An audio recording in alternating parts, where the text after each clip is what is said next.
एक साहूकार और एक साहूकारनी थे। वो धर्म पुण्य को नहीं मानते थे, इसके कारण उनके कोई बच्चा नहीं था। एक दिन साहूकारनी पड़ोसी के घर गई।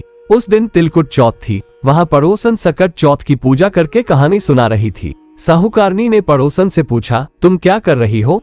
तब पड़ोसन बोली कि आज चौथ का व्रत है, इसलिए कहानी सुना रही हूँ। तब साहूकारनी बोली, चौथ के व्रत करने से क्या होता है?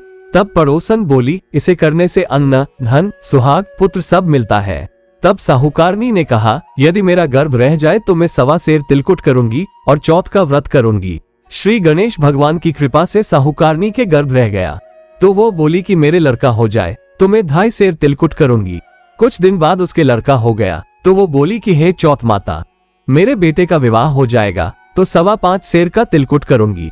कुछ वर्षों बाद उसके बेटे का विवाह तय हो गया और उसका बेटा विवाह करने चला गया, लेकिन उस साहूकारनी ने तिलकुट नहीं किया। इस कारण से चौथ माता क्रोधित हो गई और उन्होंने फेरों से उसके बेटे को उठाकर पीपल के पेड़ पर बिठा दिया। सभी वर को खोजने लगे पर वो नहीं मिला। हताश होकर सारे लोग अपने अपने घर को लौट गए। इधर जिस लड़की से साहूकारनी के लड़के का विवाह होने वाला था, वो अपनी सहेलियों के साथ गणगौर पूजने के लिए जंगल में दूब लेने गई। तभी रास्ते में पीपल के पेड़ से आवाज आई, ओ मेरी अर्धब्यही। ये बात सुनकर जब लड़की घर आई, उसके बाद वो धीरे धीरे सूख कर काटा होने लगी। एक दिन लड़की की माँ ने कहा, मैं तुम्हें अच्छा खिलाती हूँ, अच्छा पहनाती हूँ, फिर भी तू सूखती जा रही है, ऐसा क्यों? तब लड़की अपनी माँ से बोली कि वो जब भी दूब लेने जंगल जाती है तो पीपल के पेड़ से एक आदमी बोलता है कि ओ मेरी अर्धब्यही। उसने मेहंदी लगा रखी है और सेहरा भी बांध रखा है। तब उसकी माँ ने पीपल के पेड़ के पास जाकर देखा और पाया कि ये तो उसका जमाई ही है। तब उसकी माँ ने जमाई से कहा, यहाँ क्यों बैठे हैं? मेरी बेटी तो अर्धब्यही कर दी और अब क्या लोगे?